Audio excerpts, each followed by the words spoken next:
Snow white और नन्हा सुअर।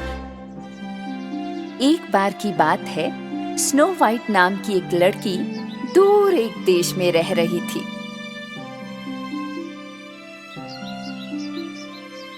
एक खिली धूप वाले दिन स्नो वाइट ने जंगल से गुजरते हुए एक छोटे से सुअर को देखा।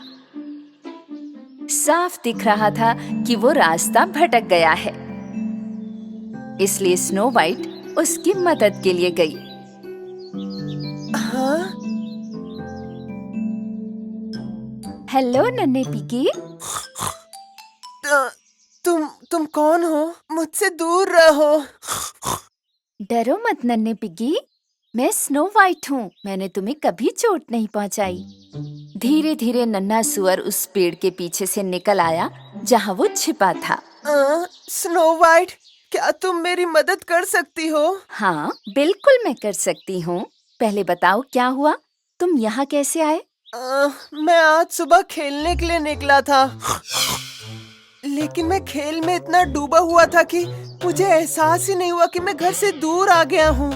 फिर मैं अपने घर वापस जाने की कोशिश कर रहा था, लेकिन एक टिड्डा मुझ पर कूद पड़ा और वो मेरे कानों में शोर करता रहा। और उससे छुटकारा पाने के लिए मैं इधर उधर बहुत तेजी से दौड़ता रहा और आखिरकार वो कूदकर चला गया। लेकिन मैं जंगल के बीच में फंस गया। मैं घंटों से घर का रास्ता खोज रहा हूँ, लेकिन मुझे लगता है कि मैं खो गया हूँ।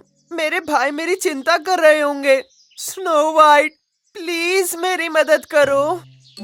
स्नो वाइट ने छोटे सुअर से कहा कि वो उसे अपना घर खोजने में मदद करेगी, और वे एक साथ निकल पड़े।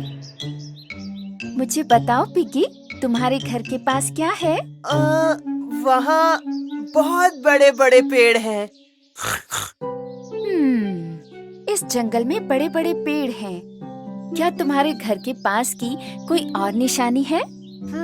मेरे घर के पास एक हरे भरे पानी वाली झील है। इस जंगल में बहुत सारी हरी भरी झीलें हैं। समझ नहीं आ रहा कौन सी। मैं ये नहीं जानता। तुम चिंता मत करो पिगी, हम एक एक करके सब झीलों के पास जाएंगे और तुम्हारा घर ढूंढ लेंगे। स्नो वाइट और नन्हा सुअर कुछ देर जंगल में घूमते रहे और फिर हरे भरे पानी वाली एक झील पर पहुँचे। पानी पर पानी की लिली और उसके चारों ओर लंबे सरकंडे थे। लेकिन छोटे सुअर ने दुखी मन से बताया कि उसका घर इस झील के पास नहीं था। अरे नहीं, मुझे मेरा घर कभी नहीं मिलेगा। सुअर बहुत परेशान था, इसलिए उसने जमीन से एक पत्थर उठाया और उसे झील में फेंक दिया। लेकिन अचानक झील के अंदर से एक बहुत बड़ा विशाल मेंढक उन पर कूद पड़ा। स्नो वाइट ने बहुत मुश्किल से उस पिगी को बचाया, जो विशाल मेंढक के नीचे लगभग रौंदा गया था। आप में से किसने मेरे घर पर पत्थर फेंका? माफ करें बड़े मेंढक जी, हम बस इस नन्हे पिगी के घर की तलाश कर रहे हैं। फिर नाव का इस्तेमाल करते हुए झील पर जाओ। सुअरों को वहाँ घूमना बहुत पसंद है। स्नो वाइट और सुअर तुरंत उस झील की तरफ चल पड़े जो इस विशाल मेंढक ने बताई थी। चलो चारों ओर देखते हैं पिगी, शायद हम आपके घर के करीब हों। हालांकि सुअर थोड़ी देर के लिए झील के आसपास सूंघ रहा था, लेकिन उसे अपना घर नहीं मिला और वो जोर जोर से रोने लगा। मेरा घर, मुझे मेरा घर चाहिए। शांत हो जाओ नन्हे पिगी, रो मत। नन्हा सुअर इतनी जोर से रो रहा था कि एक विशाल लाल मछली झील से कूदकर जमीन पर आ गई और सुअर को लगभग कुचल डाला। स्नो वाइट ने मुश्किल से उसे फिर से बचाया। ये क्या शोर मचा रखा है? मेरी दोपहर की नींद ही बर्बाद कर दी है तुमने। जब पिगी ने गुस्से में मछली को अपने सामने देखा तो वो डर के मारे राजकुमारी के पीछे छिप गया। क्षमा करें मछली, हम इस प्यारे पिग्गी के झील के किनारे के घर की तलाश कर रहे हैं। तो उस झील पर डॉक लेकर जाओ, वहाँ मिट्टी का तालाब है। सुअरों को कीचड़ पसंद है। लाल मछली वापस झील में कूद गई और स्नो वाइट और पिग्गी घाट के साथ झील की ओर चल पड़े। कुछ देर बाद स्नो वाइट ने जमीन पर कुछ मिट्टी के पैरों के निशान देखे। पिग्गी, जमीन पर पैरों के निशान देखो। ओह वाह! ये मेरे भाई हो सकते हैं।